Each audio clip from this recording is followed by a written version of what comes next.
Hello everyone, welcome you all. As you know कि ये जो हमारी सीरीज है इसमें हम कोई इंपॉर्टेंट टॉपिक डिस्कस करते हैं और उससे रिलेटेड जो प्रीवियस ईयर एग्जाम में पूछे गए हैं वो एमसीक्यू डिस्कस करते हैं। तो आज का जो हमारा इंपॉर्टेंट टॉपिक है that is single point cutting tool. Single point cutting tool में हम टूल ज्योमेट्री को डिस्कस करेंगे, जो वहां पे डिफरेंट एंगल्स होते हैं उनको डिस्कस करेंगे और लास्ट में हम चीफ फॉर्मेशन को डिस्कस करेंगे। और इसके बाद जो प्रीवियस ईयर एग्जाम में इससे रिलेटेड इन तीनों पॉइंट से रिलेटेड जो क्वेश्चंस पूछे गए होंगे उनको डिस्कस करेंगे। बहुत ज्यादा इंपॉर्टेंट है आपके एग्जाम पॉइंट ऑफ व्यू से, थ्योरेटिकल क्वेश्चन पूछे जाने की बहुत ज्यादा यहाँ से प्रोबेबिलिटी होती है और चूंकि इंपॉर्टेंट है तभी हम यहाँ पे डिस्कस कर रहे हैं, अदरवाइज डिस्कस ही नहीं करते। तो चलिए शुरू करते हैं लेक्चर को।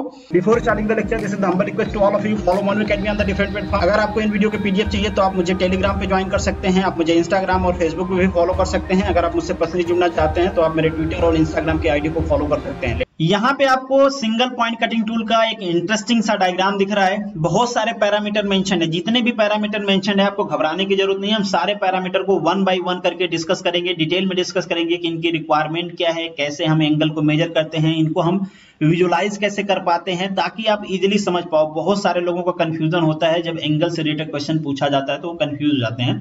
तो हम सारी चीजें डिस्कस करेंगे डेफिनेटली। यहाँ पे चूंकि 3D डायग्राम है तो थोड़ा सा आप समझ लो बेसिकली फेस कौन कौन से हैं या फिर सरफेसेस कौन कौन से हैं, ताकि आगे आप विजुलाइज करना आपको आसान रहे। तो ये जो पोर्शन है, ये जो पूरा पोर्शन है 3D डायग्राम में, ये पूरा पोर्शन मतलब पूरा ये जो पोर्शन है इसे हम कहते हैं सैंक। सैंक का बेसिकली यूज होता है टू होल्ड द टूल। अगर आप कहीं पे ऑपरेशन कर रहे हो, कटिंग ऑपरेशन कर रहे हो, तो टूल को आपको होल्ड करना पड़ेगा। इतना ज्यादा फोर्स आएगा तो उस फोर्स को बियर कौन करेगा। तो यहां से हम टूल को क्या करते हैं, होल्ड करते हैं। ये जो नीचे वाला सरफेस है, मतलब ये वाला जो सरफेस है, इसके अपोजिट जो सरफेस है, इसके अपोजिट वाले सरफेस, इसको हम कहते हैं बेस। तो ये मतलब हमारी बेस की लाइन है, टूल के बेस की लाइन है। ये जो सरफेस है इसे हम कहते हैं फ्लैंक, इस वाले सरफेस को भी हम कहते हैं फ्लैंक। ये वाला जो ऊपर सरफेस दिख रहा है आपको, इसे हम फेस कहते हैं या फिर रैक फेस भी कहीं कहीं पे मेंशन होगा। बाकी इसमें दो मेन कटिंग एज होती हैं जो कट करती हैं। बहुत सारी आपको एजेस दिख रही होंगी बट यहाँ पे कटिंग एज दो ही होती हैं। तो ये वाली आप डायग्राम देख लो, ये वाली जो एज है इसे हम कहते हैं कटिंग एज। अब इस दोनों का अलग अलग नाम भी होता है। ये वाली जो एज होती है इसे हम कहते हैं कटिंग एज या फिर साइड कटिंग एज भी कहते हैं। ठीक है, ये वाली जो लाइन आपको आ रही है, ये वाली जो लाइन है इसे हम कहते हैं साइड कटिंग एज। अब साइड कटिंग एज क्यों यूज होता है, इंड कटिंग एज क्यों यूज होता है, अभी मैं आपको बताता हूं। ये वाली जो लाइन है, ये वाली जो कटिंग एज है बेसिकली, इसे हम कहते हैं इंड कटिंग एज। क्या कहते हैं इसे हम, इंड कटिंग एज, या फिर ये वाली लाइन है। अब ये यूज क्यों किया जाता है, सपोज करिए आपके पास कोई ये वर्क पीस है, कुछ इस तरीके से वर्क पीस है। अब अगर आप यहां से मशीनिंग करना शुरू करते हो, यहाँ पे टूल लगाते हो, तो एक तो क्या करेगा, इसके फ्रंट को कट करेगा। और इस चिप को अगर आप अलग करना चाहते हो, इस तरीके से आप इस तरीके से टूल लगाए और इस चिप को आप अलग करना चाहते हो, तो ये वाली चिप इस वाले सरफेस से अलग होना चाहिए। तो इसके लिए क्या चाहिए आपको, एक साइड कटिंग एज चाहिए जो पर्टिकुलरली इस वाले पोर्शन को कट करके इससे अलग करे और एक सामने वाले पोर्शन को कट करे। तो ये वाला जो पूरा पोर्शन होता है ये शेयर होता रहता है, साइड से कट होता है और फ्रंट से कट होता है, चिप बाहर निकलती है। आगे थोड़ा सा हम और इसको विजुलाइज करने की कोशिश करेंगे। आगे बढ़ते हैं और समझते हैं कि ये जो यहाँ पे पैरामीटर्स मेंशन किए गए हैं इनकी रिक्वायरमेंट क्या होती है और बेसिकली इसको हम मेजर कैसे करते हैं। तो जो हमारा फर्स्ट पॉइंट है, पहले सैंक जिसको हमने डिस्कस किया, तो बेसिकली जो सैंक होता है वो मेन बॉडी होता है, जैसे मैंने पहले भी आपको बताया, होल्ड करने की यूज आता है। जो हमारा फ्लैंक होता है, फ्लैंक जो होता है that is the below and adjacent to the cutting edge. ये आपको कटिंग एज दिख रही है ना, ये दोनों कटिंग एज मैंने बताया था। तो इनके नीचे और एडजेसेंट एज है, तो देखो आप नीचे और एडजेसेंट एज वाले को हम क्या कहते हैं, सैंक कहते हैं। फेस ऑलरेडी मैंने आपको बता दिया, हमारा जो फेस होता है ये आपका फेस है, इसे रैक फेस भी आप कहते हो या फिर इन सिंपल फेस कह देते हैं। अब हिल क्या होती है, हिल आपने ये डायग्राम देख लो आपको समझ में आ जाएगा। जैसे ये वाला पोर्शन होता है हिल, तो हिल बेसिकली जो हमारा बेस है, टूल का जो बेस है और ये वाले जो सरफेस जो मैच करते हैं, तो ये वाला जो पोर्शन बनता है इसे हम हिल कहते हैं। एक चीज मैं आपको बताना भूल गया, यहाँ पे आपको थोड़ा सा ये रेडियस टाइप का दिख रहा होगा, थोड़ा सा स्लाइड दिख रहा होगा। एकदम से ये जो सरफेस है आपको कुछ ऐसा नहीं दिख रहा होगा कि यहाँ से एक सरफेस आया ऐसे टर्न हुआ है, ये कुछ ऐसे दिख रहा होगा आपको ना, इस टाइप से दिख रहा हो। तो ये बेसिकली होती है रेडियस और इसे हम कहते हैं नोज रेडियस। आगे हम इन सारे को डिस्कस भी करेंगे। आगे बढ़ते इस पॉइंट में, और जैसे कि मैं आपको डिस्कस कर रहा था नोज के बारे में, तो बेसिकली ये आपको जो नोज दिख रही होगी इसे हम कहते हैं नोज, और ये वाली जो रेडियस है, जो इस टाइप का डायग्राम आपको दिख रहा है, कुछ इस तरीके के सर्फेसेस हैं, तो ये वाली जो है रेडियस टाइप की चीज, इसे हम कहते हैं नोज रेडियस। आगे नोज रेडियस भी आ गया आपको। अब हम बात करते हैं कटिंग एज के बारे में। जैसे मैंने आपको कहा कि यहाँ पे दो कटिंग एज होती हैं, ये वाली होती है साइड कटिंग एज, ये वाली होती है एंड कटिंग एज, और यही दोनों मटेरियल को कट करती हैं। इन शॉर्ट मटेरियल शेयर होता है। शेयर क्यों होता है? क्योंकि वहां पे फोर्स लगता है, फोर्स लगता है, ये कटिंग एज बेसिकली उसको कट करती हैं, तो मटेरियल हमारा शेयर करके फ्लो होता है। जो आपकी चिप फ्लो होती है वो किसके ऊपर से होती है? वो होती है आपके रैक फेस के ऊपर से, यहां से इस वाले सरफेस से, ये वाला जो सरफेस है इसके ऊपर से चिप फ्लो होती है। अब हम डिस्कस करते हैं एंगल को।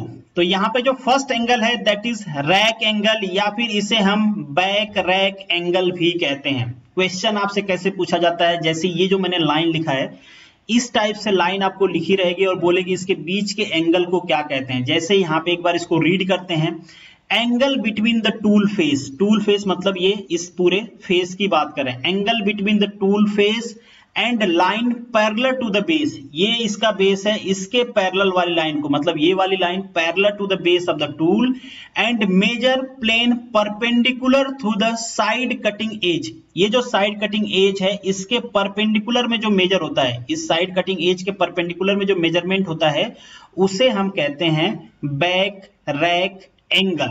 अब इसको थोड़ा सा विजुलाइज करने की कोशिश करते हैं। थोड़ा सा आप इस पे ध्यान दो, इस तरीके से आप कटिंग देखे होंगे। तो ये जो टूल है बेसिकली, अगर टूल को आपने लगा दिया एक जगह, तो ये जो टूल है जिसको हम फेस कर रहे हैं, तो यहाँ पे आपको दिख रहा होगा ये है आपका फेस, जिसे हम कहते हैं रैक फेस। ये जो रैक फेस है, और ये जो बेस के परपेंडिकुलर वाली लाइन जा रही है, हमारे टूल के बेस के जो परपेंडिकुलर वाली लाइन जा रही है, ये जो परपेंडिकुलर लाइन जा रही है, यहां से हम इसको मेजर करते हैं। तो ये जो एंगल होता है इसे हम कहते हैं रैक एंगल, या फिर इसे हम साइड रैक एंगल भी कहते हैं। तो थोड़ा सा अगर आपको विजुलाइजेशन हुआ है तो वेल एंड गुड। एक दूसरा तरीका भी मैं बताता हूं इसको विजुलाइज करने का। अब अगर आप फ्रंट से देखो, यहां से इस टूल को देखो, तो आपको क्या क्या दिखेगा? देखिए, आपको ये वाली पूरी एज दिखेगी इस तरीके से, ये वाली पूरी एज दिखेगी आपको कुछ इस तरीके से। अगर इसको हम ड्रॉ करने की कोशिश करें तो किस तरीके से ये ड्रॉ होगा? सपोज करिए ये वाली जो लाइन है, यहाँ पे आपको 3D दिख रहा है, तो ये कुछ अगर 2D में हम इसको ड्रॉ करें तो कुछ इस तरीके से ये लाइन आएगी। इसके बाद ये तो आपका बेस हो गया, ये आपका बेस हो गया। यहां से ये वाली जो कटिंग एज है इसको ड्रॉ कर देते हैं, तो ये आपकी कुछ कटिंग एज हो जाएगी, कुछ इस तरीके से ड्रॉ है। इसके बाद ये कुछ इस तरीके से आपका ये डायग्राम बन जाएगा। तो ये जो एंगल होता है बेसिकली, ये जो एंगल होता है, ये थोड़ा सा ऊपर कर लेते हैं, तो ये जो एंगल होता है इसे हम कहते हैं बैक रैक एंगल। ये जो एंगल होता है इसे हम कहते हैं बैक रैक एंगल। और एक एंगल यहाँ पे आपको और दिख रहा होगा, जैसे ये वाला जो पोर्शन है, यहां से एक एंगल और आपको दिख रहा होगा, ये वाला एंगल, इसे हम कहते हैं इंड रिलीफ एंगल। इसे हम क्या कहते हैं? End relief angle. ये आगे आएगा तो हम फिर से डिस्कस करेंगे, बट आप इसको थोड़ा सा शांति से वीडियो को पॉज करके फ्रंट व्यू को विजुलाइज करने की कोशिश करना। फ्रंट व्यू को अगर आप इधर से देखते हो तो आपको क्या क्या दिखेगा? ये वाला सरफेस कुछ इस तरीके से आपको दिखेगा, मगर ये जो सरफेस है यहाँ पे आपको इस तरीके से, ये वाला पूरा सरफेस ऐसे नहीं है, ये पूरा एक रेक्टेंगल या स्क्वायर नहीं है। यहाँ पे एजेज हैं, यहाँ पे स्लोप है, वो वाला स्लोप आपको दिखेगा इस तरीके से, कुछ आपको ये वाला स्लोप दिखेगा। यहाँ पे जो स्लोप है कुछ इस तरीके से मैंने बनाया हुआ है, यहाँ पे आपको दिख रहा होगा ये वाला स्लोप, फिर ये ऊपर चला गया, फिर ये आपका सैंक बन गया। तो ये आपको एंगल्स दिख रहे होंगे। यहाँ पे जो ये एंगल है इसे हम कहते हैं बैक रैक एंगल, या फिर रैक एंगल भी कहते हैं, और इसे हम कहते हैं इंड रिलीफ एंगल। आगे हम इसको डिस्कस करेंगे डिटेल में। बेसिकली जो बैक रैक एंगल होता है ये हेल्प करता है चिप को रिमूव करने में। इसी के ऊपर चिप फ्लो करती है, तो ये क्या करता है? वर्क पीस से चिप को अवे भेजता है, मतलब दूर भेजता है, ताकि वो वर्क पीस पे वापस ना आए, जिससे इंगेजमेंट बढ़ जाएगा, इसका वियर टियर बढ़ जाएगा, और यहाँ पे चिप इकट्ठा होना शुरू हो जाएगी। तो उम्मीद करता हूं आपको समझ में आ गया होगा कि जो आपका बैक रैक एंगल है वो कैसे मेजर किया जाता है। आगे बढ़ते हैं, अब साइड रैक एंगल को डिस्कस करते हैं। साइड रैक एंगल सिंपल आपको यहाँ पे दिख रहा होगा, ये है आपका साइड रैक एंगल, ये वाला पोर्शन, ये वाला है जो आपका साइड रैक एंगल, इसे हम कहते हैं। इसको अगर हम विजुलाइज करने की कोशिश करें तो कैसे विजुलाइज करेंगे? देखो, अगर आप इसको साइड व्यू, मतलब यहां से इस साइड से आप देखो इस पूरे सरफेस को, तो आपको क्या दिखेगा? ये वाले सरफेस दिखेंगे कुछ इस तरीके से, ये वाले सरफेस कुछ इस तरीके से दिखेंगे बेंड हुए से। अगर आप इसको सिंपली ड्रॉ कर दो इस तरीके से, स्क्वायर ड्रॉ कर देते हैं, चलो तो ये वाला सरफेस है आपको। आप देखो ये आपको बेंड लाइन दिख रही है, तो यहां से हमने क्या किया, इस टूल को कट कर दिया, ये वाला पोर्शन सपोज करिए हटा दिया, यहां से कट करके ये वाला पोर्शन हटा दिया। तो इस तरीके से कुछ हमने एंगल बनाने की कोशिश किया है। अगर ये एंगल हम नहीं बनाते, ये एंगल हम नहीं बनाते, इस साइड पे हम एंगल नहीं बनाते, तो ये कुछ रेक्टेंगल दिखता हमको या स्क्वायर दिखता। अब हमने क्या किया, यहां से कटिंग कर दिया, तो ये एक एंगल बन गया, ये एक एंगल बन गया। तो ये जो एंगल होता है इसे हम कहते हैं साइड रैक एंगल। आप देखो भी ना, ये दिखेगा आपको, ये दिखेगा और ये दिखेगा, यही दोनों तो दिखेंगे। देखो ये वाला दिखेगा, फ्रंट वाला आपको दिखेगा, अगर साइड से आप देख रहे हो तो ये वाला पूरा दिखेगा, ये पोर्शन दिखेगा, ये पोर्शन दिखेगा, ये पोर्शन तो दिखेगा नहीं। तो ये वाला जो एंगल है हमने यहाँ पे बना दिया, ये वाला जो एंगल है यहाँ वाला हमने यहाँ पे बना दिया। तो ये वाला जो एंगल होता है ये होता है साइड रिलीफ एंगल, इसे हम कहते हैं साइड रिलीफ एंगल। आगे हम साइड रिलीफ एंगल को भी देखेंगे, बट यहाँ पे चूंकि हम साइड रैक एंगल को देख रहे थे उसके साथ साइड रिलीफ एंगल भी आ गया, तो इसको मैंने आपको बता दिया। ये वाला जो एंगल होता है, ये वाला एंगल, इसे हम कहते हैं लीप एंगल, क्योंकि ये लीप के टाइप का होता है आपके, इसलिए इसे हम कहते हैं लीप एंगल। ठीक है, ये सारे एंगल हैं, इस तरीके से आप इसको विजुलाइज कर पाते हो। अब इसे प्रोवाइड क्यों किया जाता है, जो साइड रैक एंगल होता है इसे क्यों प्रोवाइड किया जाता है, to provide the clearance between the work piece and tool. ये हमारा टूल है और वर्क पीस के बीच में थोड़ा सा क्लियरेंस मेंटेन रहे, थोड़ा सा स्पेस रहे, इसलिए हम क्या करते हैं, ये साइड रैक एंगल प्रोवाइड कराते हैं। अब थोड़ा सा यहाँ पे हम डिस्कशन कर लेते हैं कि हमारा जो रैक एंगल है इसका बेसिकली एप्लीकेशन क्या है। तो अगर हम पॉजिटिव रैक की बात करें, देखो rack angle positive, negative, zero हो सकता है। कैसे हो सकता है, इस डायग्राम से आप समझने की कोशिश करना। ये है आपका फेस, इसके परपेंडिकुलर, बेस के परपेंडिकुलर हम मेजर करते हैं रैक एंगल, तो ये है हमारा रैक एंगल। अब ये जो रैक एंगल है, अब देखो ये वाली जो फेस की लाइन है, ये आपके फेस की लाइन है, ये परपेंडिकुलर लाइन है, इसके बीच का एंगल क्या है, रैक एंगल है। तो अगर ये एंगल इस साइड है, डाउनवर्ड डायरेक्शन में है, तो ये क्या होगा, पॉजिटिव होगा। अगर ये फेस, हम इस फेस को, टूल को और ऊपर ले जा रहे हैं, और ऊपर ले जा रहे हैं, ये क्या है, आपका क्लियरेंस एंगल है, और हमारा क्लियरेंस एंगल बढ़ता जा रहा है, क्लियरेंस एंगल बढ़ता जा रहा है, बढ़ता जा रहा है। ये वाला फेस इसके साथ मैच हो गया, तो कुछ इस तरीके से हमारी ये परपेंडिकुलर लाइन और इसी से मैच करता हुआ हमारा ये टूल का फेस वाली लाइन, ये दोनों मैच कर गए, तो यहाँ पे जो रैक एंगल होता है वो हो जाता है जीरो। अगर आप कमेंट में बता सकते हो कि कौन से मटेरियल के लिए हम जीरो रैक एंगल यूज करते हैं तो वेल एंड गुड, पता होगा तो जरूर कमेंट करना। वैसे कुछ एग्जांपल्स मैं आपको बता देता हूं। अगर हम मिलिंग की बात करें तो जो आपका ब्रॉन्ज होता है, ब्रास होता है, वहां पे बेसिकली हम जीरो रैक एंगल यूज करते हैं। कास्ट आयरन की अगर हम बात करें तो अगर ड्रिलिंग हो रहा है तो कास्ट आयरन में हम जीरो रैक एंगल यूज करते हैं। अब ये नेगेटिव कब होगा, ये नेगेटिव देखो, अब ये नेगेटिव दिखा रहा है ना आपको, ये परपेंडिकुलर वाली लाइन है, ये परपेंडिकुलर वाली लाइन है इसके बेस के, और ये जो एंगल है बेसिकली, ये जो एंगल है देखो, अब ये वाली जो टूल का सरफेस वाली लाइन है ये इस परपेंडिकुलर लाइन को क्रॉस कर चुका है, तो ये वाला जो एंगल मेजर होगा वो नेगेटिव होगा, ये होता है नेगेटिव रैक एंगल। तो समझ में आ गया आपको, पॉजिटिव रैक एंगल किधर मेजर होगा, नेगेटिव रैक एंगल किधर मेजर होगा। अभी इसका एप्लीकेशन भी आएगा, देखो यहाँ पे चिप आप ज्यादा फोल्ड हो रही है क्योंकि नेगेटिव है, तो चिप को अगर आपको ब्रेक करना है, डिसकंटिन्यूअस चिप को चाहिए, चिप चाहिए आपको, तो क्या करना पड़ेगा, आपको नेगेटिव रैक एंगल चाहिए ताकि चिप यहां से शेयर हो और ब्रेक डाउन हो जाए, तो नेगेटिव करेंगे। अगर आपको कंटिन्यूअस चिप चाहिए तो क्या करोगे, पॉजिटिव रैक, जितना पॉजिटिव रैक एंगल रहेगा उतना ही चिप कंटिन्यूअस होगी और आपके टूल के फेस पे फ्लो करेगी, प्रेशर आएगा, टूल वियर होगा, लाइफ कम हो जाएगी, यहाँ पे टूल की लाइफ बढ़ जाएगी। ये सारी चीजें हैं, हम आगे वन बाय वन करके इनको भी डिस्कस करेंगे। तो यहाँ पे देखो, रिड्यूस शेयर स्ट्रेन, क्या कर रहे हैं, reduce shear strain, positive rack angle. Share वाला पोर्शन कौन सा है, ये वाला जो चिप आपकी शेयर हो रही है, ये वाला जहां से शेयर हो रही है बेसिकली, ये वाली पूरी लाइन यहां से शेयर होकर ये ब्रेक हो रही है, तो अगर आप इसको पॉजिटिव कर दोगे तो जो शेयर स्ट्रेन है यहाँ पे वो कम हो जाएगी क्योंकि प्रेशर कम हो जाएगा। नेक्स्ट जो है low power consumption, definitely force कम हो गया, वर्क कम करना पड़ेगा तो पावर रिडक्शन हो जाएगा, तो लो पावर होगा। Low cutting force, definitely low cutting force है इसीलिए तो लो पावर चाहिए इसको। Less tendency to build up edge, definitely यहाँ पे बिल्डअप एज होने की टेंडेंसी लेस होगी। बिल्डअप एज क्या करते हैं कि चूंकि यहाँ पे क्या होता है, हीट जनरेशन होता रहता है, तो मटेरियल जो यहाँ पे ग्रेन्स होते हैं आपको क्या करते हैं, इन्फ्यूज होने लगते हैं हमारे टूल के सरफेस में, फेस में, तो उसे हम कहते हैं बिल्डअप एज। तो यहाँ पे क्या होगा, क्योंकि हीट जनरेशन भी कम होगा, मटेरियल इजीली फ्लो कर रहा होगा, कोई ऑब्स्टेकल नहीं होगा। यहाँ पे तो देखो इसको ऑब्स्टेकल मतलब प्रेशराइज ज्यादा कर रहे हैं, प्रेशराइज ज्यादा कर रहे हैं, टेम्परेचर भी ज्यादा आएगा, इन्फ्यूज होने के चांसेस बढ़ जाएंगे, बट यहाँ पे इन्फ्यूज होने के चांसेस कम रहेंगे, तो बिल्डअप एजेज भी कम बनेगी। लो cutting temperature pressure, definitely low cutting temperature pressure, इसीलिए तो फ्यूजन भी कम हो रहा है, बिल्डअप एजेज बनने के चांसेस भी कम है। Continuous chip formation, definitely continuous chip formation होगा अगर आप पॉजिटिव रैक एंगल रखते हो। तो यहाँ पे पॉजिटिव रैक एंगल ये है, ये नेगेटिव रैक एंगल है, ध्यान रखना। और देख के भी आपको लग रहा होगा कि किसमें कंटिन्यूअस चीप बनेगी, किसमें डिसकंटिन्यूअस चीप बनेगी। आगे हम चीप को भी डिटेल में डिस्कस करेंगे। अगर हम नेगेटिव की बात करें तो स्ट्रॉन्ग टूल टिप, भाई नेगेटिव आप कब रखोगे, नेगेटिव एंगल कब रखोगे, क्योंकि यहाँ पे प्रेशर ज्यादा आ रहा है। अगर आपने ऐसा टूल लगा दिया जिसकी वेयरिंग कैपेसिटी कम हो, तो इसकी जो टूल की निप है वही टूट जाएगी, क्योंकि यहाँ पे प्रेशर ज्यादा आएगा। तो आपको चाहिए कि नेगेटिव रैक एंगल में अगर आपको मशीनिंग करनी है तो टूल की स्ट्रेंथ, टिप की स्ट्रेंथ ज्यादा होनी चाहिए। Suitable for old machining, use high feed rate. High feed rate इसलिए क्योंकि यहाँ पे इजीली जो मटेरियल रहता है उसको आप ट्रांसफर कर पाते हो, मतलब जो चीप होती है वो ऑब्स्टेकल क्रिएट नहीं करती है हमारी। हाई प्रोडक्टिविटी, प्रोडक्टिविटी ज्यादा होगी क्योंकि फीड रेट ज्यादा, इसलिए प्रोडक्टिविटी ज्यादा होगी। जीरो रैक एंगल, ये जीरो रैक एंगल वाला बहुत बार आपसे एग्जाम में पूछता है, तो एग्जाम पॉइंट ऑफ व्यू से काफी इंपॉर्टेंट है, तो आप ध्यान रख लेना जीरो रैक एंगल। जैसे कि मैंने आपको बताया कई सारे एग्जाम्पल, ब्रास का, ब्रोंज का, कास्ट आयरन का, उनमें जीरो रैक एंगल होता है मिलिंग में, और आपके अगर हम ड्रिलिंग की बात करें तो ये आप ध्यान रखना। इजी टू डिजाइन, क्योंकि आपको एंगल बनाना नहीं है तो इसलिए इजी टू डिजाइन होगा।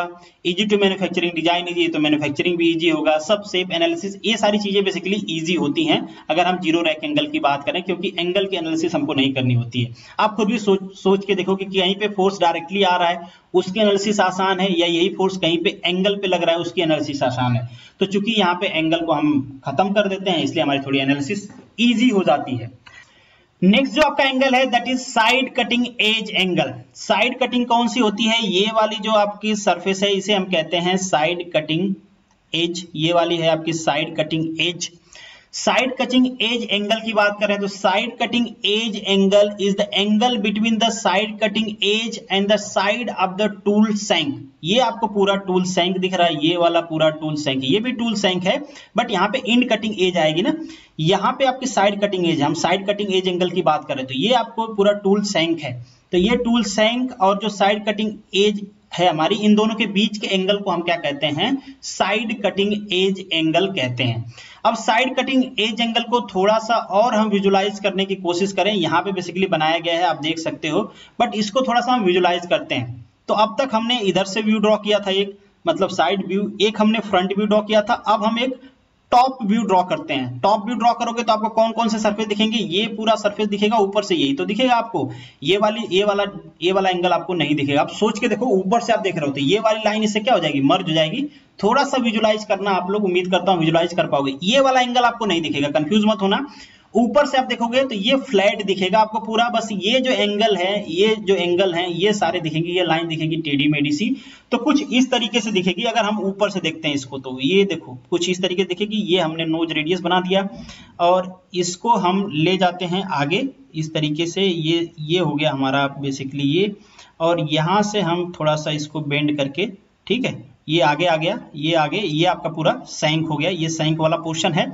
और ये जो आप देख रहे हो ना, ये जो आप, ये नीचे फेस वाला है ना, ये वाला आप तो फ्रंट टॉप व्यू बना रहे हो तो ये वाला दिखा, तो ये वाला फेस है ना, इसके बीच ये थोड़ा एंगल में होगा, मुझसे थोड़ा सा ये सीधा बन गया है, थोड़ा सा ऐसे एंगल में होगा ये, तो ये जो बीच का एंगल है इसे हम कहते हैं साइड कटिंग एज एंगल। इसे हम क्या कहते हैं, साइड कटिंग एज एंगल। यहां से भी आप विजुलाइज कर पाओगे, ये वाला क्या है, सैंक है, ये वाला क्या है, साइड कटिंग एज है, ये वाला जो एंगल है इसे हम कहते हैं side cutting edge angle, side cutting edge angle. आप ध्यान दो, देखो कंफ्यूज मत होना आप यहाँ पे थोड़ा सा ध्यान देना कि ये जो एज है, ये एज है, अगर इसको हम फेस सरफेस से मेजर करते हैं तो इसे हम कहते हैं साइड रैक एंगल। किससे मेजर करते हैं, फेस से। अगर इसे हम सैंक से मेजर करते हैं तो इसे हम कहते हैं साइड कटिंग एज एंगल। तो दोनों में डिफरेंस है, एक हम फेस से मेजर करते हैं, दूसरा हम सैंक सरफेस से मेजर करते हैं। तो ये हो गया साइड कटिंग एज एंगल। अब जो साइड कटिंग एज एंगल होती है ये करती क्या, इसको क्यों हम लगाते क्यों है इसमें, तो this is the responsible for the turning the chip away from the finish surface. अब देखो यहाँ पे कटिंग हो रही होगी तो ये देखो आपका कोई ये सरफेस है और आपने यहाँ से कटिंग करना शुरू किया तो इधर कहीं पे फिनिश सरफेस आएगा, ये वाला सरफेस फिनिश रहेगा, तो आपका मटेरियल इधर ना आए इसलिए हम एंगल बनाते हैं ताकि फिनिश सरफेस पे आपका मटेरियल जाके। बहुत सारे यूज हो सकता है, फिनिश सरफेस पे जाएगा, वहां पे उसको अनफिनिश कर सकता है, वो टेम्परेचर ज्यादा रहेगा, वहां पे चिपक सकता है, वो दोबारा आपको साफ करना पड़ेगा। तो ये सारी प्रॉब्लम है, इसलिए हम क्या करते हैं थोड़ा सा एंगल दे देते हैं ताकि ये मटेरियल डाइवर्ट होता रहे, हमारे फिनिश सरफेस पे ना जाए। नेक्स्ट जो एंगल है that is end cutting edge angle. ये वाली हमारी इंड कटिंग है जिसको मैंने यहाँ पे ड्रॉ किया है, तो ये वाली होगी आपकी इंड कटिंग एज, और इंड कटिंग एज के बीच का जो ये वाला एंगल होता है इसे हम कहते हैं end cutting edge angle. End cutting edge angle basically ये एक तरह का क्लियरेंस प्रोवाइड कराता है, हमारे जो टूल कटिंग होती है और वर्क पीस होता है, ये जो एज होती है इसके बीच में और वर्क पीस के बीच में ये क्या करता है, क्लियरेंस प्रोवाइड करता है, तो इसलिए हम इंड कटिंग एज एंगल अपने टूल में देते हैं। नेक्स्ट जो आपका एंगल है that is side relief angle. Side relief angle को ऑलरेडी हमने ड्रॉ किया था जब हम यहाँ से ये व्यूज ड्रॉ कर रहे थे। तो साइड रिलीफ एंगल मतलब आपको कैसे दिखा था, जैसे मैंने बोला था यहाँ से आप देखोगे तो ये पूरा आपको इस तरीके से कुछ दिखेगा। अगर हम सिंपली देखें तो अब हमको ये भी दिख रहा है पोर्शन, ये भी दिख रहा है, यहाँ से थोड़ा सा ज्यादा एंगल दिख रहा है आपको, तो ये वाला पोर्शन भी दिख रहा है, ये वाला पोर्शन, तो ये दोनों को हमने कैसे ड्रॉ किया था, यहाँ से ये वाला पोर्शन हो गया, यहाँ से ये वाला पोर्शन हो गया, तो ये वाला जो एंगल है इसे हम कहते हैं साइड रिलीफ एंगल। इसे हम क्या कहते हैं, साइड रिलीफ एंगल। और जो आपका इंड रिलीफ एंगल है, इंड रिलीफ एंगल कौन सा है, ये वाला इंड रिलीफ एंगल है आपका, ये जब आपने फ्रंट व्यू ड्रॉ किया था, इसका इधर से ड्रॉ किया था आपको, इधर से जब आपने ड्रॉ किया था तो इंड रिलीफ एंगल ये वाला आपको दिखा था, ये वाला, ठीक है। तो यहाँ पे ये वाला इंड रिलीफ एंगल नहीं है, ये है आपका साइड रिलीफ एंगल। और ये कौन सा एंगल है, this is the angle of side rack, ये है आपका साइड एंगल, ये है आपका लीप एंगल। अगर आपको इंड कटिंग रिलीफ एंगल चाहिए तो आपको क्या ड्रॉ करना पड़ेगा, इसका आपको फ्रंट व्यू ड्रॉ करना पड़ेगा, जो इससे पहले हमने ड्रॉ किए थे कुछ इस तरीके से। जल्दी से मैं ड्रॉ कर देता हूं, कुछ ऐसे हमने ड्रॉ किए थे, ऐसे ऐसे इस टाइप से। तो ये वाला जो एंगल था बेसिकली हमारा, ये वाला जो एंगल था, ये वाला एंगल था, इसे हम कहते हैं end relief angle. This is the end relief angle. तो आपको सरफेसेस ध्यान रखने हैं, किस सरफेस और किस सरफेस के बीच में एंगल है, जैसे कि मैंने यहाँ पे मेंशन किया हुआ कि ये एंगल किसके और किसके बीच में है, और ये आपको ध्यान रखना है क्योंकि ये एग्जाम में डायरेक्टली आपसे पूछा जाता है। जो एंगल बन रहे हैं ये एंगल किसके और किसके बीच में बन रहे हैं, कौन से सरफेस के बीच में बन रहे हैं, ये सारी चीजें मैंने यहाँ पे मेंशन कर दिया है। दूसरी चीज आपको क्या ध्यान रखनी है कि ये एंगल करता क्या है। जैसे कि हम बात करें end relief angle, allow the tool to cut without rubbing the work piece. जो हमारा इंड रिलीफ एंगल, मतलब रिलीफ का मतलब ही समझ रहे हो ना, रिलीफ प्रोवाइड करता है, थोड़ा सा उसको रिलैक्सेशन प्रोवाइड करता है। तो ये क्या करता है, रब करने से बचाता है हमारे वर्क पीस पे। इसी तरीके से जो साइड रिलीफ एंगल है ये भी रिलीफ प्रोवाइड कराता है हमारे फ्लैंक को वर्क पीस के सरफेस से। तो ये दोनों क्या करते हैं, रिलीफ प्रोवाइड कराते हैं, इनका नाम ही है इसीलिए रिलीफ एंगल। तो आपको ध्यान रखना है कि ये जो एंगल है वो कौन कौन से सरफेस के बीच में है। दूसरी चीज आपको ध्यान रखनी है कि इनका कारण क्या होता है, इनको क्यों प्रोवाइड किया जाता है। नेक्स्ट पॉइंट पे बढ़ते हैं, चीप फॉर्मेशन को डिस्कस करते हैं। बेसिकली चीप फॉर्मेशन होता है क्या है, चीप क्या होती है, जब आप कभी भी कटिंग कर रहे होगे तो वहां से मटेरियल रिमूव होगा और वो in form of chip remove होता है, ठीक है, चीप रिमूव होता है, तो उसे हम कहते हैं चीप फॉर्मेशन। ये बेसिकली 3 टाइप की होती हैं, discontinuous chip, continuous chip, continuous chip with build up edges, या इसे हम BUE चिप भी कहते हैं इन शॉर्ट फॉर्म की बिल्डअप एजेज, ठीक है, continuous chip with build up edges. हम यहाँ पे डिस्कस करेंगे कि ये चिप कौन कौन सी कंडीशंस में बनती है, क्या रीजन होता है इनके फॉर्मेशन होने का, 1 बाय 1 करके हम डिस्कस करेंगे। यहाँ पे आप थोड़ा सा देख लो, ये आपका वर्क पीस है, इस डायरेक्शन में आपका टूल मूव कर रहा है, कोई तो मूव कर रहा होगा, या तो आपका टूल स्टेशनरी होगा तो वर्क पीस मूव करेगी, वर्क पीस मूव करेगी तो टूल स्टेशनरी होगा, कुछ भी होगा इसका। तो जो भी हो, यहाँ पे आपको दिख रहा होगा कि ये जो चीप है बेसिकली ये डिसकंटिन्यूअस है, ये टूट जा रही है, टूट रही है एक दूसरे से, ये टूट जा रही है। यहाँ पे आप देख रहे होगे कंटिन्यूअस है, एक दूसरे से लगी हुई है, तो ये भी कंटिन्यूअस है, ये भी कंटिन्यूअस है। अब यहाँ पे कंटिन्यूअस के साथ में क्या है कि जो हमारा जो टूल का निप है यहाँ पे थोड़ी सी चिप चिपक गई है, यहाँ पे चिपक गई। अब इससे क्या होगा, जो टूल है आपका वो मोटा हो जाएगा। जब वो मोटा हो जाएगा तो कटिंग कम करेगा, कटिंग कम करेगा उस पर प्रेशर ज्यादा आएगा, टूटने के चांसेस बढ़ जाएंगे। ये सारे रीजन होते हैं बिल्डअप एजेस के। सरफेस फिनिश अच्छी नहीं आएगी क्योंकि जो टूल की निफ है कुछ इस तरीके से थी, अब क्या हो गया उस पर चिप चिपक गई तो थोड़ा ऐसे हो गई, इस तरीके हो गई तो कटिंग अच्छी नहीं होगी। तो ये सारी चीजें होती हैं। आगे हम 1 बाय 1 करके इसको डिस्कस करेंगे। अब हम डिस्कस करते हैं डिसकंटिन्यूअस चिप को। तो डिसकंटिन्यूअस चिप बेसिकली क्या होती है, वो चिप जो ब्रोक हो जाती है इन द पीस, उसे हम कहते हैं डिसकंटिन्यूअस चिप फॉर्मेशन हो रहा है। अब कौन से मटेरियल में ये होता है, तो बेसिकली जब हम कभी हार्ड मटेरियल को या फिर ब्रिटल मटेरियल को लाइक ब्रास, ब्रोंज या कास्ट आयरन की मशीनिंग कर रहे होते हैं, उस टाइम पे चूंकि मटेरियल क्या होते हैं, ब्रिटल होते हैं, तो वहां पे जो चिप होती है एक दूसरे से डिस्कनेक्ट हो जाती है, ब्रेक डाउन हो जाती है। ब्रिटल होते हैं इसलिए ब्रेक डाउन हो जाती है। नेक्स्ट जो आपका पॉइंट है, डिसकंटिन्यूअस जो चिप होती है, ऐसा नहीं कि केवल ब्रिटल मटेरियल में ही होती है, ये डक्टाइल मटेरियल में भी हो सकती है। अगर वहां पे फ्रिक्शन बहुत ज्यादा होगा, अगर फ्रिक्शन बहुत ज्यादा होगा तो वहां पे प्रेशर आएगा, हाई फोर्स होंगे, तो वहां पे भी क्या होता है, चिप ब्रेक डाउन हो जाएगी। बट ये एक अच्छा साइन नहीं है कि आप ब्रिटल मटेरियल की मशीनिंग कर रहे हो और वहां पे जो है डिसकंटिन्यूअस चिप आता है। इसके वजह से जो आपकी सरफेस फिनिशिंग है वो अच्छी नहीं आएगी, क्योंकि ब्रिटल डक्टाइल मटेरियल में अक्सर कंटिन्यूअस चिप बनती है क्योंकि उसको ब्रेक डाउन नहीं होना चाहिए। अब इसके कई सारे रीजन हो सकते हैं कि डक्टाइल मटेरियल में जैसे आपने लुब्रिकेशन अच्छे से नहीं किए, वहां पे बिल्डअप एजेस हो गए हैं, इसलिए वो क्या कर रहे हैं, उसको डिसकंटिन्यूअस कर दे रहे हैं, उसको प्रेशर बढ़ा रहे हैं चिप के ऊपर और वो ब्रेक डाउन हो जाता है।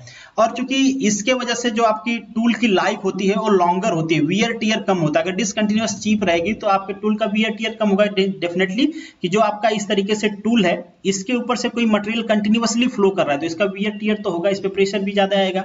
अगर ये मटेरियल यहीं से ब्रेक डाउन होकर हट जा रहा है, बार बार हट जा रहा है, तो वहां पे प्रेशर कम आएगा, वियर टियर कम होगा। तो ये एडवांटेज भी होता है डिसकंटिन्यूअस चिप का। नेक्स्ट जो आपका पॉइंट है, यहाँ पे आपको दिख रहा होगा कि ये है आपका डिसकंटिन्यूअस चिप, और हम अभी डिस्कस करेंगे कि डिसकंटिन्यूअस चिप बनने के रीजन क्या क्या होते हैं, क्या रीजन होता है। तो पहला कि जैसे हमने डिस्कस किया, हाई ब्रिटल मटेरियल है या हार्ड वर्कपीस है, तो उस टाइम पे क्या होगा, ब्रिटल ये हमारा जो चिप होगी वो डिसकंटिन्यूअस होगी। फ्रिक्शन फोर्स दोनों के बीच में बहुत ज्यादा है, जो इंटरफेरेंस सर्फेसेज है इन दोनों के बीच में, वर्कपीस के बीच में और इसके सर्फेस के बीच में बहुत ज्यादा फ्रिक्शन है, तो डिसकंटिन्यूअस होगा। जैसे कि हमने डिस्कस किया कि डक्टाइल मटेरियल है, बहुत ज्यादा फ्रिक्शन है, तो भी डिसकंटिन्यूअस चिप बनेगी। कटिंग स्पीड आपने कम कर रखी है, कटिंग स्पीड अगर कम है तो भी डिसकंटिन्यूअस चिप बनेगी। आपने देखा होगा फटाफट कटिंग होती है तो कंटिन्यूअस चिप बनती है, बट धीरे कटिंग होती है तो उसको टाइम मिलता है शेयर होने का, और शेयर होके ब्रेक डाउन हो जाते हैं।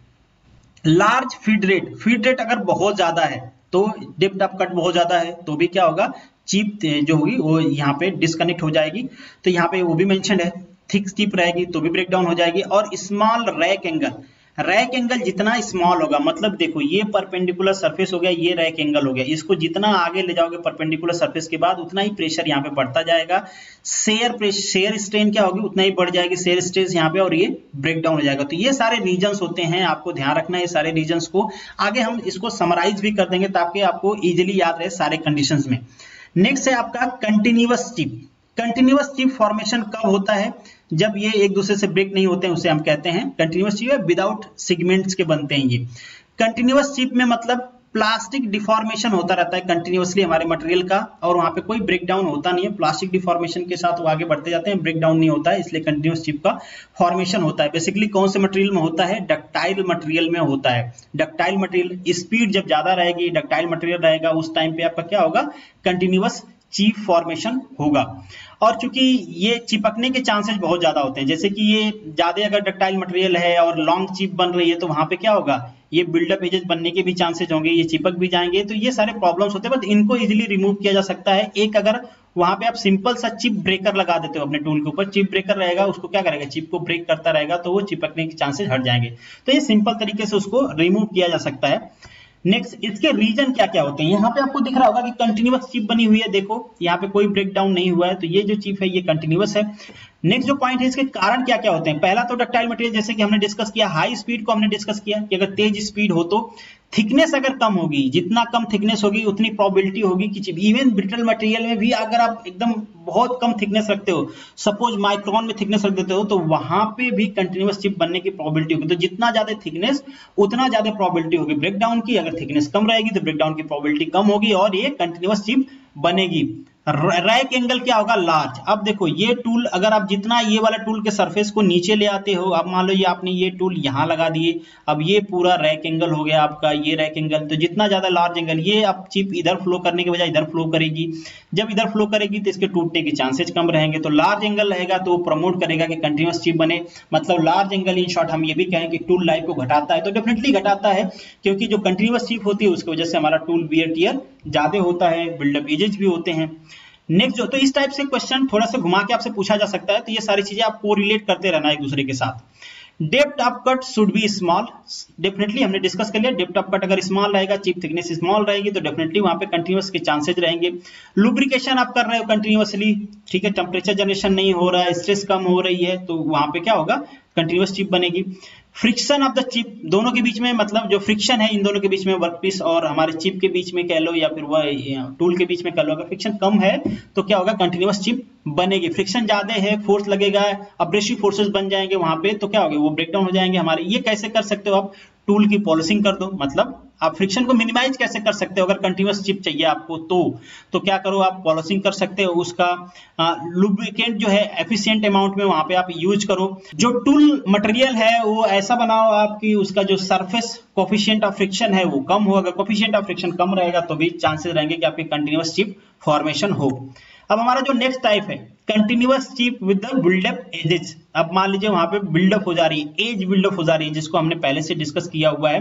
तो एक क्या होती है, एक एज बन जाती है, हमारा जो फेस है, टूल का फेस है, वहां पे मटेरियल क्या होता है, इन्फ्यूज हो जाता है। जब वहां पे मटेरियल इन्फ्यूज होता है तो कंटिन्यूअसली वो क्या करता है, किसी न किसी मटेरियल को अपने आप में इन्फ्यूज करता रहता है और वहां पे मटेरियल इकट्ठा होता रहता है। ऐसा नहीं कि एक बार इकट्ठा हो गया तो इकट्ठा होता रहेगा, बहुत बार हमारा टूल इसको रिमूव भी कर देगा, चिप फ्लो हो रहा है, मटेरियल इकट्ठा हुआ, रिमूव हो गया, मगर हो सकता है कि थोड़ा सा बच गया, अगली बार थोड़ा सा और बच गया। इसी करते करते क्या होता है, वहां पे काफी बड़ी बिल्डअप हो जाती है और हमारा जो नोक होता है, नीफ होती है, वो भी मिनिमाइज हो जाती है, जिससे कटिंग फोर्स ज्यादा चाहिए होता है, पावर कंजप्शन बढ़ जाता है, सरफेस फिनिश घट जाती है, ये सारी चीजें हो जाती हैं।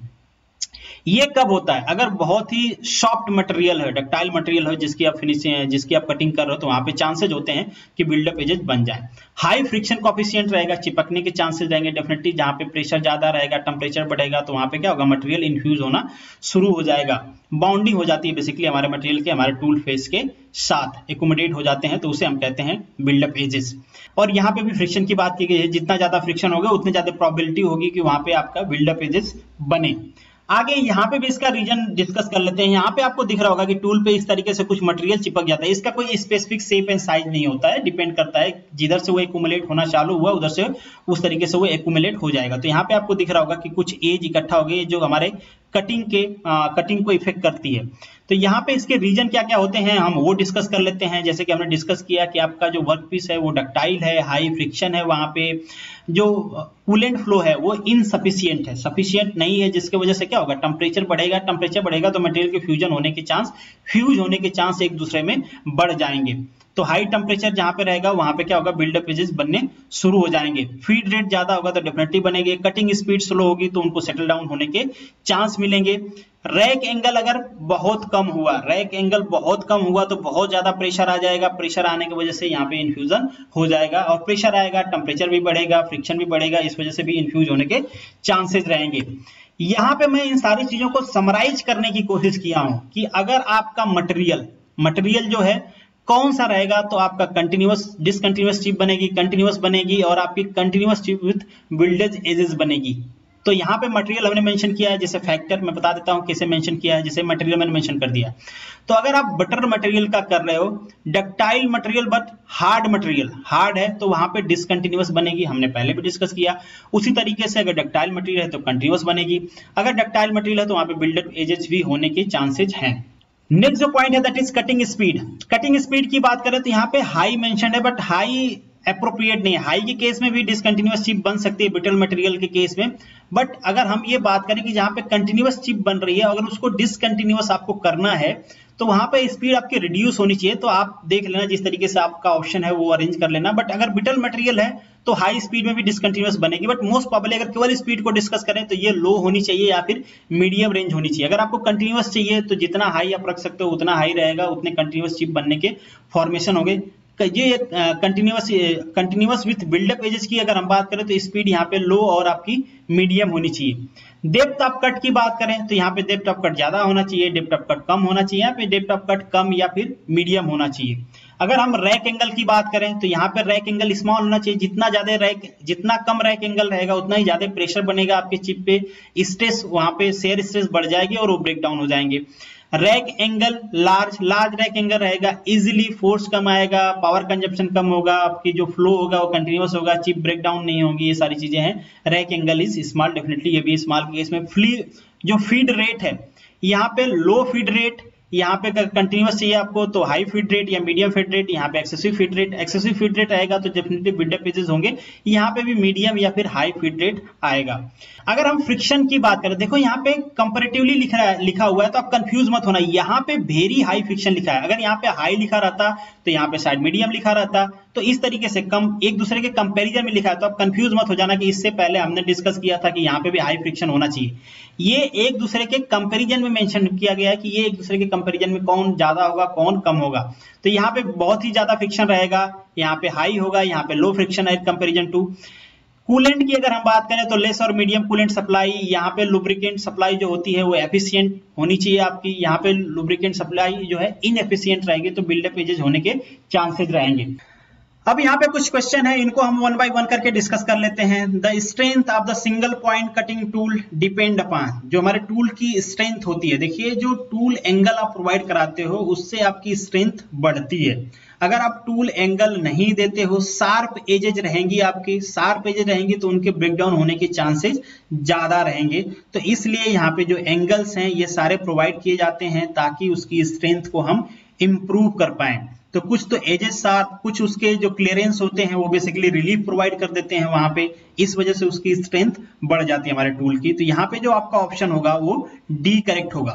नेक्स्ट जो आपका क्वेश्चन है, when ductile work material are cut at the high speed and relatively small feed and depth of cut small है, स्मॉल फीड रेट है और स्पीड काफी ज्यादा है, तो फुल प्रोबेबिलिटी होगी यहाँ पे कंटिन्यूअस चिप बनने का। अगर आपको डिसकंटिन्यूअस चाहिए तो फीड रेट ज्यादा चाहिए, आपको डेप्थ ऑफ कट भी ज्यादा चाहिए तो डिसकंटिन्यूअस बनेगी। बिल्डअप ज्यादा चाहिए तो आपको वहां पे प्रेशर ज्यादा होना चाहिए, आपको स्पीड स्लो चाहिए, तो ये सारी चीजें हैं। तो यहाँ पे जो आपका ऑप्शन होगा वो ए करेक्ट होगा। नेक्स्ट जो आपका क्वेश्चन है, excessive heat generation during the metal cutting is due to. Excessive heat generation क्यों होता है, क्या रीजन होती है हीट जनरेशन का? तो देखो हीट जनरेशन कब होगा, जब वहां पे अगर हम ये बात करें इस ऑप्शन के हिसाब से, तो अगर वहां पे बिल्डअप एजेस हो जाती हैं तो हमारे जो टूल की शार्पनेस है वो कम हो जाएगी, टूल कटिंग अच्छे से नहीं करेगा। जब टूल कटिंग नहीं करेगा वहां पे प्रेशर बढ़ेगा, जब प्रेशर बढ़ेगा फोर्स बढ़ेगा, तो फिर क्या होगा, जो भी फोर्स आप लगाओगे पावर कंजप्शन बढ़ जाएगा। जैसे ही पावर कंजप्शन बढ़ेगा, अगर कटिंग हो नहीं रही है तो वो पावर किसमें कंज्यूम होगा, हीट में कंज्यूम होगा। तो यहाँ पे जो आपका एप्रोप्रिएट ऑप्शन है वो ए है, build up edges formation on the cutting tool. ये सब नहीं है, ये सब रॉन्ग ऑप्शन है, आप मैच कर सकते हो, ऑलरेडी इनको हमने डिस्कस किया है।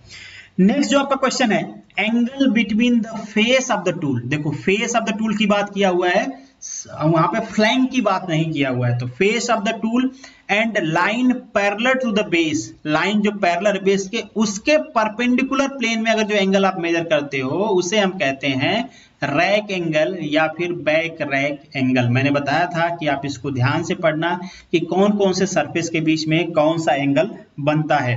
जो आपका नेक्स्ट क्वेश्चन है, the angle between the face and flank. देखो फेस और फ्लैंक की बात कर रहे हैं ये। अब the single point cutting tool is known as rake angle नहीं, क्लियरेंस एंगल नहीं, lip angle and point angle. तो यहाँ पे जो आपका ऑप्शन होगा ऑलरेडी हाईलाइटेड है, लीप एंगल। मैंने लीप एंगल कौन कौन सा बताया था आपको, आप वहां से देख सकते थे कि कुछ इस तरीके से हमने डायग्राम बनाया था। अगर हम साइड व्यू की बात करें, टूल के साइड व्यू की, तो कुछ इस तरीके से मैंने डायग्राम बनाया था और ये आपके थे दो एंगल, इसे हम कहते थे बैक रैक एंगल और इसे हम कहते थे साइड रिलीफ एंगल, और ये होता था आपका लीप एंगल। ठीक है, अगर यहां से आपको विजुलाइज नहीं हो रहा है तो एक तरीका और है, अगर आप फ्रंट व्यू इसका ड्रॉ कर लो तो फ्रंट व्यू कुछ इस तरीके से हमने ड्रॉ किया था, इस तरीके से फ्रंट व्यू था ये टूल का। तो ये भी क्या कहलाता है, लीप एंगल कहलाता है। ये दोनों एंगल क्या कहलाते हैं, लीप एंगल कहलाते हैं। फ्रंट व्यू समझ रहे हो ना आप, फ्रंट में ही उसके सैंक सरफेस था ना, तो ये वाला एंगल है जिसे हम क्या कहेंगे, लीप एंगल कहेंगे। जो नेक्स्ट क्वेश्चन है आपका, on increasing the value of rack angle the strength of the tool, tool के स्ट्रेंथ पे क्या इफेक्ट होगा।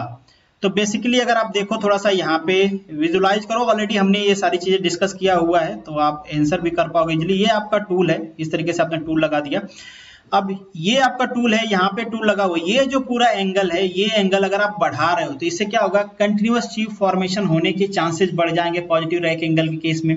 इसके जो टिप है उसकी स्ट्रेंथ भी मिनिमाइज होगी, टूल का वियर टियर भी होगा तो टूल की लाइफ भी मिनिमाइज होगी। तो इन शॉर्ट अगर आप रैक एंगल बढ़ाते जाते हो तो जो टूल की लाइफ होती है वो भी रिड्यूस होती है, जो टूल की टिप की स्ट्रेंथ होती है वो भी रिड्यूस होती है, बिल्डअप एजेस होने के चांसेस बढ़ जाते हैं जिससे प्रेशर बढ़ जाता है, टूल की जो टिप है उसको ब्रेक डाउन होने के चांसेस बढ़ जाते हैं। तो यहाँ पे जो एप्रोप्रिएट आपका आंसर है दैट इज बी।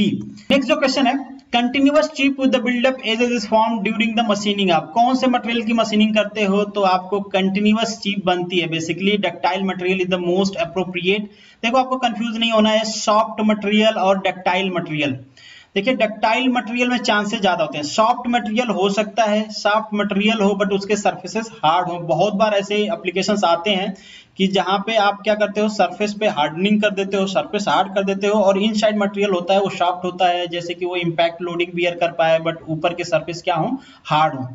तो यहाँ पे जो एप्रोप्रिएट ऑप्शन होगा आपका बी करेक्ट होगा। अगर हम क्वेश्चन नंबर 8 की बात करें, a buildup edge is formed when while machining, कब होती है बेसिकली डक्टाइल मटेरियल में, जब आप लो स्पीड से मशीनिंग कर रहे हो तो वहां पे बिल्डअप एजेस होने के चांसेस बढ़ जाते हैं। तो बेसिकली यहाँ पे जो आपका ऑप्शन होगा वो बी करेक्ट होगा। नेक्स्ट जो आपका क्वेश्चन है, which of the following statement is incorrect about the continuous chip. Incorrect पूछा है, ध्यान रखना आप इनकरेक्ट। तो फर्स्ट अगर आप रीड करो, it is formed while machining ductile material, definitely ductile material पे कंटिन्यूअस चिप बनती है तो ये वाला तो सही है, बिल्कुल सही है। It is formed when feed and depth cut is low, definitely high रहेगी तो डिसकंटिन्यूअस बनेगी, लो रहेगी तो कंटिन्यूअस बनेगी, तो ये भी सही है। It result is the good surface finish, ये वाला ऑप्शन गलत है, सरफेस फिनिश गुड नहीं बनती है। तो यहाँ पे जो आपका ऑप्शन है दैट इज सी। नेक्स्ट जो आपका क्वेश्चन है, negative rake angle tool is recommended to machine. Negative rake angle कब यूज करते हो आप, ब्रिटल मटेरियल के केस में जब डिसकंटिन्यूअस चिप बनती है, brittle material at high speed, तो उस समय आप क्या करते हो, नेगेटिव रैक एंगल यूज करते हो। नेक्स्ट जो क्वेश्चन है, हालांकि इसको हमने इसकी थ्योरी यहाँ पे डिस्कस नहीं किया है, आगे कभी हम इसको डिस्कस कर लेंगे, बहुत इंपॉर्टेंट क्वेश्चन है, ये बार बार पूछा जाता है तो इसको आप याद कर लेना क्योंकि टूल से रिलेटेड है। Crater wear of the single point cutting tool appear due to, crater wear basically होती क्या है, यहाँ पे आपको दिख रहा होगा, यहाँ पे क्या हो, इन्फ्यूजन हो जाता है, जो हमारे मटेरियल होते हैं उनमें एटॉमिक अट्रैक्शन हो जाता है जिसके वजह से यहाँ पे मटेरियल डिफ्यूजन हो जाता है और हमारा जो फेस सरफेस होता है, जो हमारा टूल का फेस होता है, वहां पे मटेरियल इकट्ठा हो जाता है। तो इस वियर को हम क्या कहते हैं, कैटर वियर कहते हैं। तो बेसिकली यहाँ पे जो आपका ऑप्शन होगा वो डी करेक्ट होगा क्योंकि यहाँ पे मॉलिक्यूलर डिफ्यूजन हो जाता है, मॉलिक्यूल एक दूसरे में फ्यूज हो जाते हैं। हमारा जो नेक्स्ट क्वेश्चन है that is which is the main reason to the poor surface finishing. इनमें से कौन सा रीजन है जिसके वजह से पुअर सरफेस फिनिश होती है।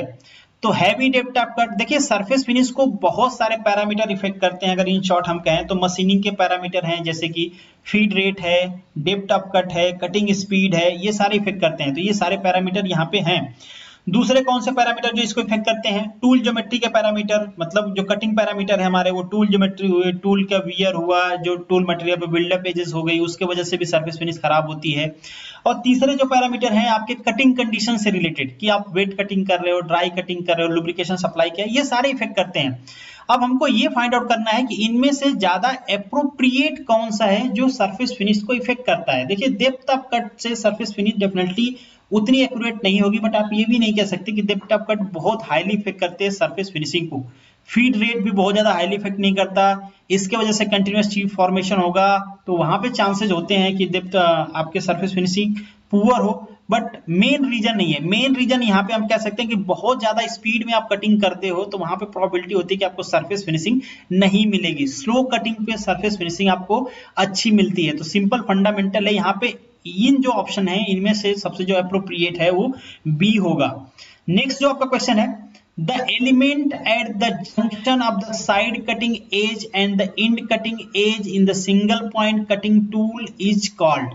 एज मतलब जो जंक्शन की एज होती है उसे हम क्या कहते हैं, दोनों की नोच कहते हैं भाई। देखो कौन कौन सा है जंक्शन, कटिंग एज का, cutting edge and end cutting edge, दोनों के बीच में ये हमारी कटिंग एज है, ये हमारी इंड कटिंग एज है। तो ये कुछ इस तरीके से बनते हैं, मतलब ऐसे रख के ऐसे बनते हैं, तो इसे हम क्या कहते हैं, नोच कहते हैं। तो यहाँ पे जो आपका ऑप्शन होगा वो बी करेक्ट होगा।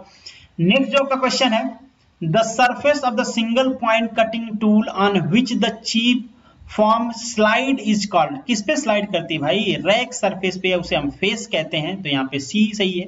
जो नेक्स्ट क्वेश्चन है, why does the crater wear start at the some distance from the tool tip. Tip से थोड़ा ज्यादा क्यों बनती है, टिप पे क्यों नहीं होती। देखिए फेस पे होती है, बेसिकली होता क्या है कि कहाँ पे क्रैटरवियर बेसिकली क्या है, मॉलिक्यूलर इन्फ्यूजन हो रहा है, मॉलिक्यूल का मॉलिक्यूल वहां पे कलेक्ट हो रहे हैं, एक दूसरे के साथ इन्फ्यूज हो जा रहे हैं, अट्रैक्शन हो रहा है, मॉलिक्यूलर अट्रैक्शन।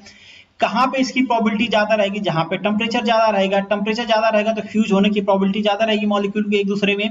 तो इसलिए चूंकि टिप है, टिप से थोड़ा सा ज्यादा जहां पे स्लाइडिंग सबसे ज्यादा होती है, वहां के बाद जो हमारी चिप होती है वो ऊपर उठना शुरू हो जाती है, प्रेशर कम हो जाता है। तो थोड़ा सा टिप से हटके वहां पे प्रेशर सबसे ज्यादा, सॉरी टेम्परेचर सबसे ज्यादा होता है, प्रेशर भी डेफिनेटली ज्यादा होता है। तो टेम्परेचर ज्यादा होने की वजह से वहां पे फ्यूजन होने की प्रोबेबिलिटी बढ़ जाती है। तो यहाँ पे जो आपका ऑप्शन है वो सी करेक्ट है। Tool temperature is maximum at the heat, जहां पे हीट रीजन है वहां पे टूल टेम्परेचर मैक्सिमम होता है, इसलिए फ्यूजन ज्यादा होता है। तो this is the end of this video. Thank you so much for watching this. मिलेंगे नेक्स्ट लेक्चर में, तब तक के लिए all the best, good luck.